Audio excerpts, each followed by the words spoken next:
Good evening, good afternoon, good morning. Welcome to the Armory. Welcome to X. Hope everyone's doing well. Obviously, we're here to do the match reaction to what's just happened at Selhurst Park. Arsenal winning 5-1. More comfortable than most of us actually expected. I thought that would be quite a tough game. I wouldn't say it was easy because I thought Crystal Palace were still decent, even though they lost 5-1. But it was a good performance by us. I wouldn't say it was scintillating, though. But again, you can't knock the scoreline of 5-1. So it's going to be a weird reaction because, yes, we won 5-1, but not everyone is going to get a massive score because, it was a weird game, if I'm honest, because I don't think you'll even see it in the stats. It was quite evenly matched, weirdly. Because Crystal Palace were a threat on the attack. I think on another day, Mateta would have had 2. Sarr would have had another one, But yeah, it's one of those weird ones. But obviously, going into the goals, obviously Jesus started off us in the 6th minute with a good finish.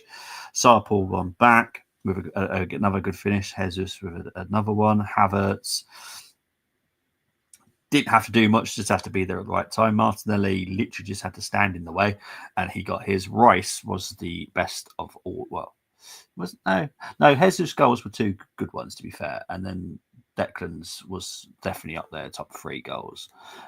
So yes, HP just chilling with Johnny Walker. He gave me his whiskey. Oh, good on you, mate. Good on you, PB.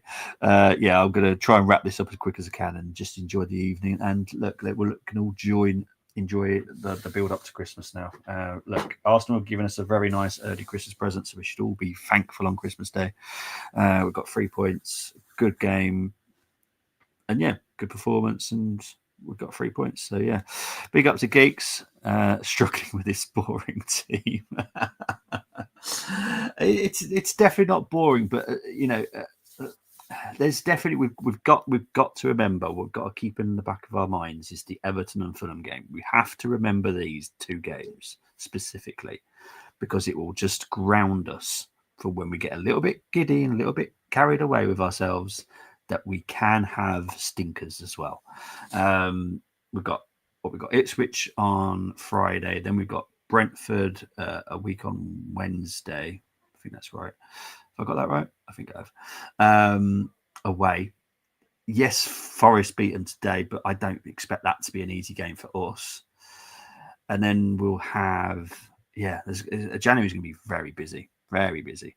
Glad to win. Hopefully we go on a run. Well, that's what I'm hoping, Tim. But like I said, with the Everton and the Fulham games, I'm keeping myself grounded because I know that there are games where we don't perform sometimes and we just have to kind of prepare ourselves for it, because then when that does happen, we're not totally disappointed or not losing our heads or putting our hair out if anyone's got any hair left.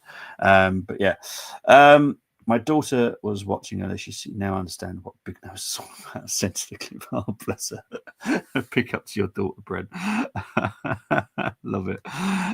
Clever work in the January where we had a tough start. Lots of form. Top 6 teams played away from home, all to play for. Oh, I don't think we're strong enough.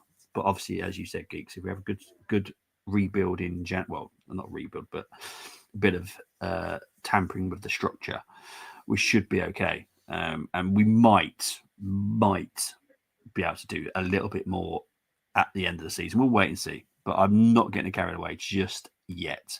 We needed reinforcements in January, regardless of the result into December. Yeah, this is the bit that I don't want us to take our minds off, because we're having a couple of good results. I don't want the fans going, oh, we're okay now, we don't need a striker now. We kind of do.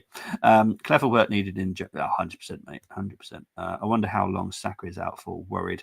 Yeah, well, we should hear within the next 2 days or whatever. I thought we'll hear about that. That won't be a good Christmas present for us, I reckon, because it did look like a hammy. Hopefully it's not too bad, but from seeing Martinelli on the right, I'm definitely not worry too much. Pleased with Miles coming through 100%. Yep. Couldn't agree with you more, mate. He had a very good game, another solid game tonight. Right, let's get into the stats, because this is where it kind of tells you that it wasn't fantastic. Possession-wise, obviously, we dominated, but then to be fair, Crystal Palace their stats from the whole season have been like this. Though I think the whole season it's averaged around 43% possession. So they're not possession team, but they had more shots than us, same amount on target, same corners. Final third phase were both as poor as each other, 68 for us, 67 for them. So we weren't great. XG, they had 1.72, we had 2.88. From XG open play, theirs was 1.55, ours was 2.46. From set play, 0.17 for them, 0.42 for us. Obviously, no XG in penalties. XG on target, 1.75 compared to ours, 3.15. So, you know, it was, to be honest, obviously, if you look at Declan Rice and Jesus goals, those two, maybe the first one was expected, but the second one from Jesus, I didn't expect. The shot from Declan, didn't expect.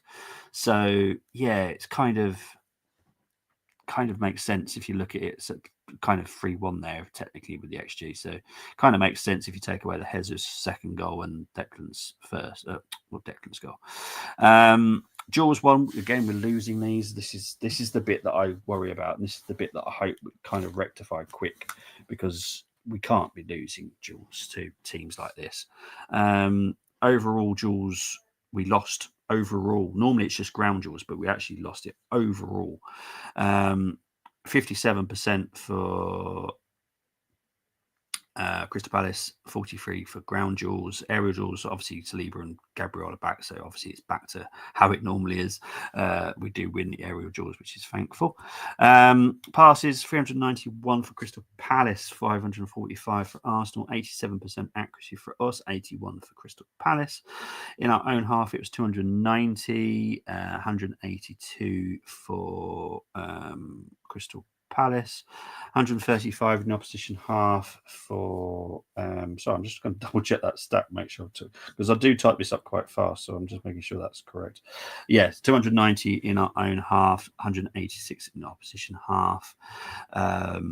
For Arsenal, accuracy in long balls for us was 46% compared to theirs 34. Accuracy in crosses 43%. Way better for us, 53. That's an impressive. But guess what? That's what happens when you put a right-footed player on the right wing. It's incredible how quick it changes. Let's just have a look, see what people are saying before I move on to the team. Let's have a quick look. See, I'm trying to see. Sorry, it's not let me go back. Your attack is in trouble when Nketiah is in the room. Arteta gets a 2 for not starting his best player, Zinni. Temi, seriously, you're on the naughty step. Villa, Newcastle and City have drawn with Palace and Spurs lost. Solid result, as they are tricky and tough at their ground. Yeah, well, they, to be honest, they were quite good. I was quite impressed with them. They're definitely not going to go down. If they carry on playing like that and if they strengthen a little bit in January, I don't see them going down at all. They're a very good outfit. Jesus and Martinelli is officially out of my alternative teams. Yes, excellent. Jesus rises from the dead. He does. It's not April. We only won 1-0 at Palace. Really impressive win. 100%, mate. I agree, Chris. They gave Liverpool a game too. The XG and XA, I wonder why there's no XD for the dribbles and their difficulty. I said 1-1. How wrong? Mate, we're all wrong. I said it would be a tricky 2-1. Brenny said it would be 2-1. Colm was the closest with 3-1. So yeah, we were all very wrong today. It's quite a surprising result, if I'm honest, but it's a good one. Right, so this is the team, and this panicked me obviously when we saw the starting lineup. But in all fairness, and I did look at this up at halftime, Havertz was our best midfielder. Martin was having a bit of a mare. Partey was all right, what you expect from Thomas. But it was Raya, Timber, Saliba, Gabriel, Lewis, Skelly, Partey, Havertz, Odegaard, Saka, Martinelli, Jesus. I'm going to quickly do some ratings now before I get into the subs. So let's just have a look. Right. Raya. I don't know what people were complaining about the side of the goal, by the way. I still don't understand it. So he gets a 7. He didn't do anything wrong. Didn't do anything wonderful either. So, technically the first shot. The second shot from Sarr, when it was that double save. First shot was a good save, but the second one, that was awful by Sarr, if I'm honest. So yeah, he gets a 7. Timber gets a 7. Saliba gets a 7. Gabriel gets a kind 7. He was on the cusp of a 6, if I'm honest, because he was losing his head, but he did chill out in the end. Lewis Skelly gets a 7 as well. Thomas,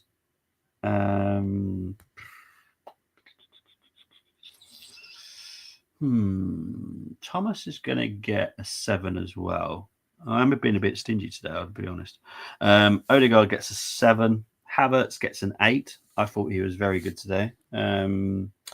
Saka obviously literally played like 24 minutes or something, wasn't it? So it's unfair to score him, if I'm honest, but I'll give him a 6 because he only played for 24 minutes. Martinelli gets an 8 because I thought he was very good today on the right, very comfortable. Jesus gets a 9. No, you know what? No, do I give him a? I'm in an iron now. No, he gets a 9. He would have got a 10 if he put that other chance away. Yeah, he would have got a 10. But he gets a 9 today. Arsenal were good when they played. Well, exactly. It's amazing, isn't it? It's incredible when we play this way. We seem to be a lot less restricted today, which is quite nice to see. I did predict 0-4 to the Palace, but it looks like it was in reverse. Yes, exactly. The monsters from Space Jam gave Jesus and Martinelli their talents back. Yes. Indeed, they did.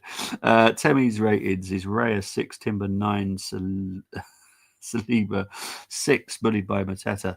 Gabby gets a 7, MLS gets a 9, Party gets a 6, Ghostverts gets a 6, Odegaard gets a 6, Nelly gets an 8, Saka gets a 6, Jesus gets a 10, Man and Match subs all get 9, Arteta gets a 9 from Temi. Right, we'll move on to the subs. Trossard. He gets 7. Don't think I'll give him any more than that. I think 7 is enough for Tross. He had a good game. It wasn't bad. So yeah, 7 for him. Let's move on to the next one. Calafiori. He needs to chill out a little bit. I remember Trossard telling him to calm down a little bit with the decisions that he makes. So yeah, I'm going to give him a 7, but he does need to chill out a little bit because I'm slightly worried that he's going to lose his head a bit. Declan gets a...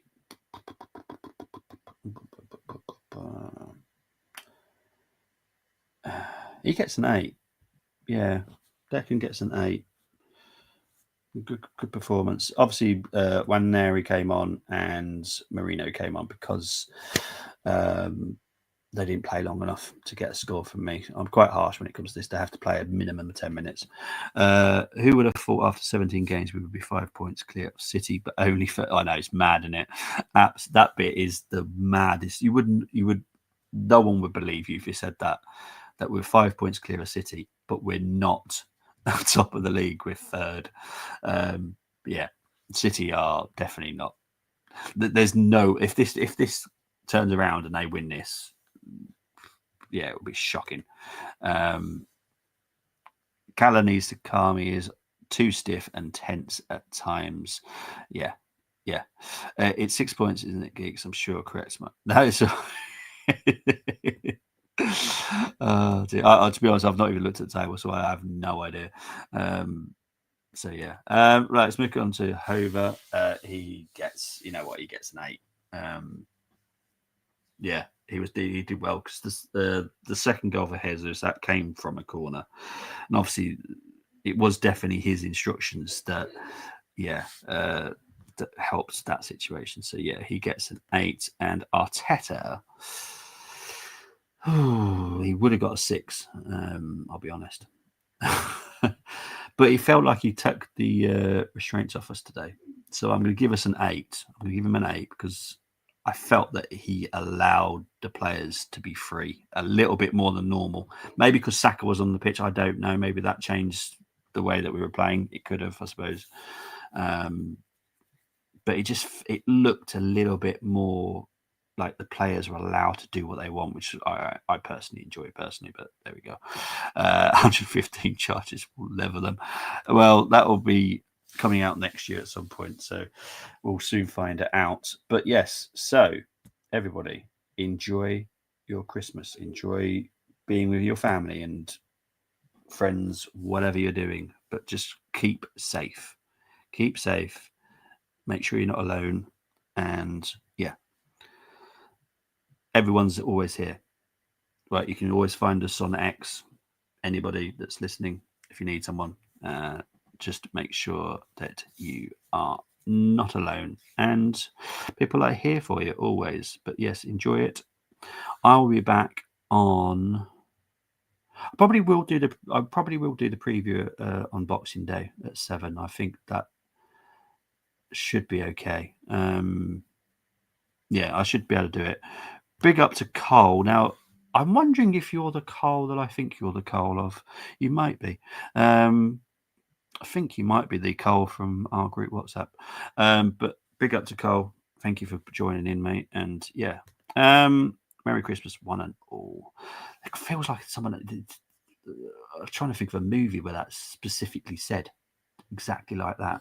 Merry Christmas, one and all. I'm trying to think what that is. Is that Scrooge? Is that Scrooge? I'm just trying to think now. Yeah, the way you've typed it, it's in my head, and I'm thinking that's specifically from a movie. Yeah, I'm a movie buff. I love my movies.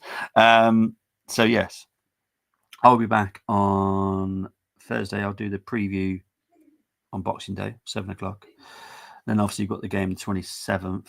I can't remember what time it is. What time's the game on 27th?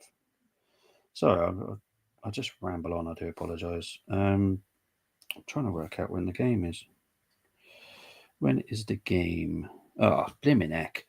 All right. Fuck you, O'Reilly. Right. So the reaction will be on the following day. There is no one reacting at that time of night. It's 8:15. Right. Oh, I hate those games. Okay. I'll see if I do the watch along. It depends. So that's late. But we'll see. But guys, enjoy. Speak to you later. Take care. You know where we all are if you need anybody. Take it easy. Bye-bye.